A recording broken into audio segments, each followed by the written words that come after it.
global warming by getting 82% of our electricity from renewable energy by the end of just this decade. That's crazy. It means building about 7 times more wind farms by 2070 than we have already, and many more after that. It also means 10,000 kilometres of new transmission wires in just 7 years to hook it all up, and as much as 28,000 kilometres in the end. This is what that looks like. Bush like this in Cabana, Queensland, being chewed up for wind farms. Huge wind towers there now dominating the landscape. With this bushland at Chulumbin, not far away, the next to go, Environment Minister Tanya Cliff's just about to say that we give it the green light to wind farm. But all these wind turbines, what happens when they die? As Nick Cave of the Menzies Research Centre found at Ravenshoe in the forest in Chulumbin, well, some seem to get tipped into this graveyard of dead turbines, massive blades just lying there. And Nick Cater joins me now. Nick Cater, thanks for your time. Tell me about all these dead turbines or the blades thereof that you found. What are they doing there?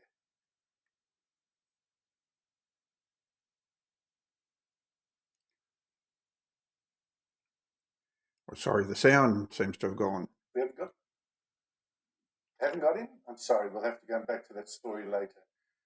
Well, I don't know what we'll do now.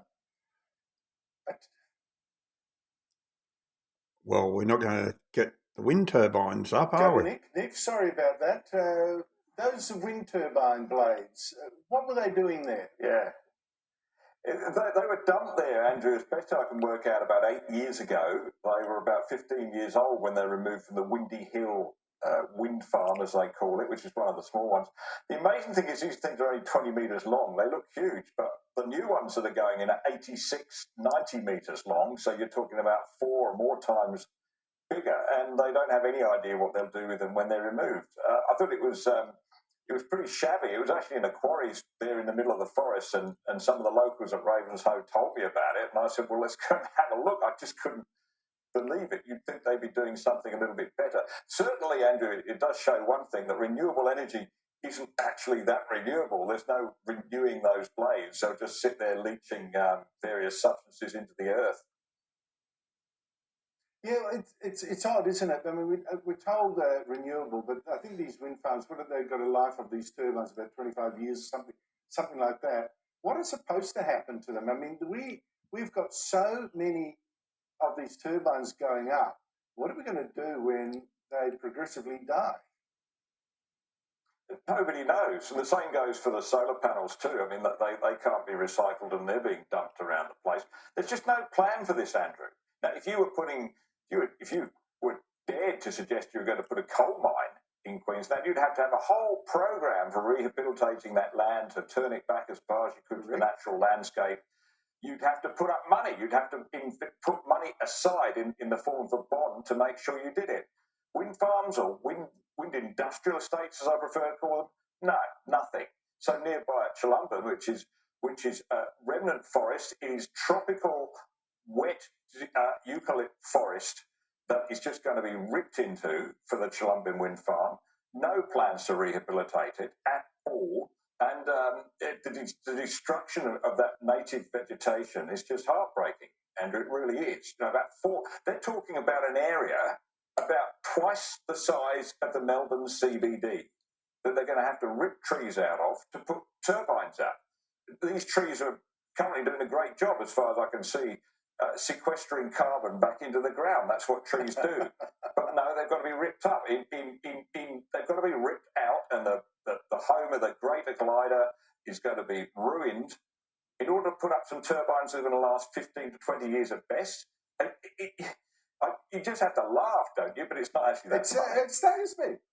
Mate, I had someone on my show from Chulumbin the other day for protesting. I mean, this issue has turned people who are really pro-global warming policies really green, and we're talking alternative here. They've turned into raging, not in my backyard wind farm opponents. It's really, this is really radicalising a lot of people. Now, the one thing, Nick, you might have better information. I mean, I've spent a lot of time on this than me on this. Fire risk in having all these wind turbines in farms in the bush, often far away from fire units. Now, I know the risk of the fire is very small. I've seen figures like 1 in 1,000 or 1 in 1,200 or something like that. But there have been fires from these generators and from all the wires to them, and we're going to have a lot of them. Yeah. But I just don't see a discussion of that risk. No, and of course, in places like Caban, which has just recently opened near Ravenshoe, you see these massive wide corridors, these wide roads that have been cut through the bush, and this massive clearance around the turbine area. And that is partly to offset the risk of fire, because you can imagine in a wooded forest, that it could be a very serious thing. So, and the transmission lines equally as well. And where are the Greens on this? I see that the Lock the Gate organisation, which is supposed to be looking after our landscapes, they're not protesting against transmission lines, but they are protesting against gas pipelines. Well, gas pipelines are a far more safe and efficient way of transmitting energy from place to place than transmission lines, especially as, if we take the science, as they call it, at face value, Andrew, there's going to be more high winds and more terrible weather that could bring these transmission lines down. But we're going to put 10 or 20,000 kilometres of these things up without a care in the world. It just goes